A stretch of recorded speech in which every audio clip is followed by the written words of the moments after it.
texto não é meu, mas de uma brasileira, de nome Leila Perrone Moisés. Saramago conseguiu a proeza de ser um grande romancista moderno.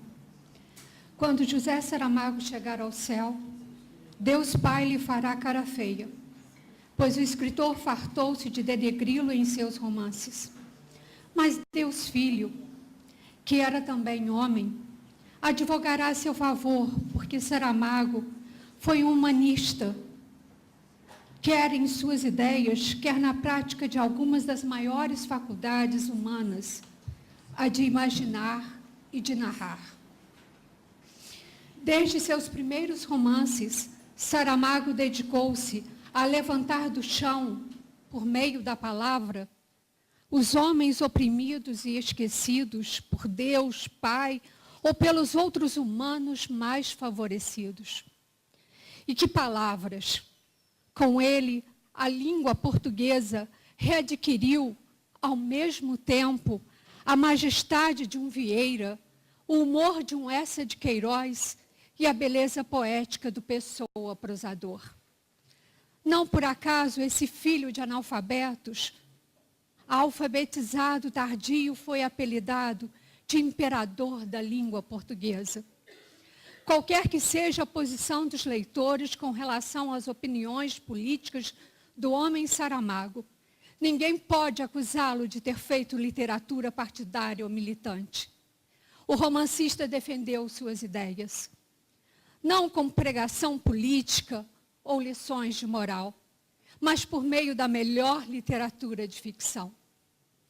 Aquela que nos prendendo com histórias envolventes e nos embalando numa linguagem musical, nos faz refletir sobre a história passada e a sociedade atual.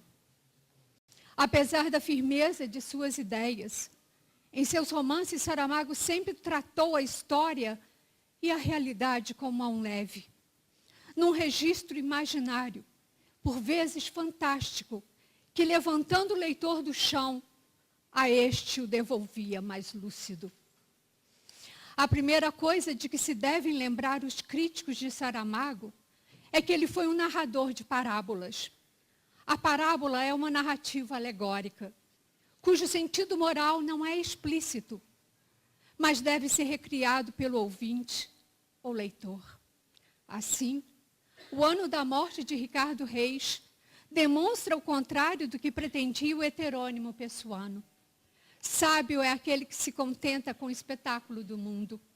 Assim, o ano da morte de Ricardo Reis demonstra o contrário do que pretendia o heterônimo pessoano. Sábio é aquele que se contenta com o espetáculo do mundo. E o ensaio sobre a cegueira ilustra o dito popular: o pior cego é o que não quer ver. Sendo parábolas, é injusto que se cobrem dessas histórias qualquer verdade factual ou psicológica. Saramago conseguiu a proeza de ser um grande romancista moderno. Portanto, difícil, e ter encontrado um grande número de leitores, principalmente jovens. Uma das explicações para a sua popularidade é a de ter sido um bom contador de histórias. Sua dicção, como a de Guimarães Rosa, é a da oralidade, que aprendeu com seu avô guardador de porcos e com os camponeses do Alentejo. Ouvir histórias sempre foi um dos maiores prazeres humanos. Em qualquer cultura. E Saramago foi um mestre no manejo dos acontecimentos e dos diálogos, a ponto de prescindir de sinais de pontuação. Tal era seu domínio do ritmo narrativo. Além disso, o fato de sua obra ter encontrado um grande público demonstra o quanto os leitores estavam carentes de histórias com sentido, e não apenas de entretenimento ou de autoajuda. Ao longo do tempo, o estilo de Saramago evoluiu de um barroquismo tipicamente ibérico a uma simplicidade clássica. Que seus últimos romances não tenham sido tão bons como os primeiros é o que não se deve censurar num escritor. Quem escreveu o Memorial do Convento, O Ano da Morte de Ricardo Reis, História do Cerco de Lisboa, Ensaio sobre a Cegueira e todos os nomes, já podia descansar em paz. À primeira vista, as obras de Saramago parecem pessimistas, já que ele nos dá uma imagem sombria da sociedade. Mas, de fato, ele era um otimista, pois não se cansava de abrir os olhos dos leitores para uma possível mudança do estado atual do mundo. Quando escreveu romances históricos, não fez para recriar o passado, mas para corrigi-lo imaginariamente. Na verdade, se o historiador não pode nem deve alterar o passado, o romancista tem a liberdade de reescrevê-lo, em função do presente e do futuro. E esta é a razão dos abundantes paralelismos e anacronismos nas obras históricas de Saramago, que não são meros jogos textuais, mas apelos à reflexão sobre o presente e o futuro.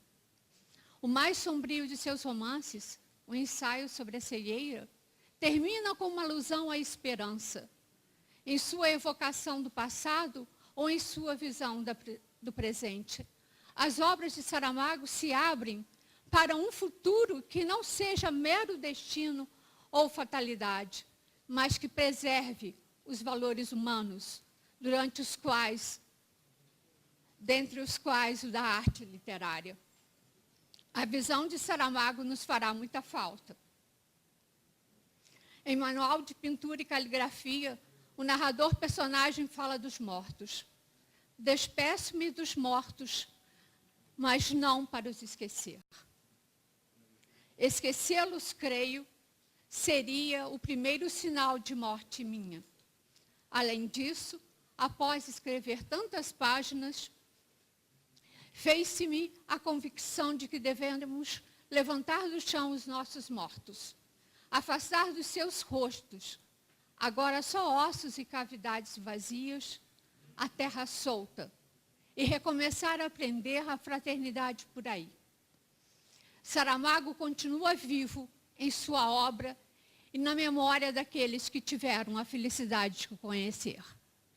E agora eu completo na minha dissertação de mestrado.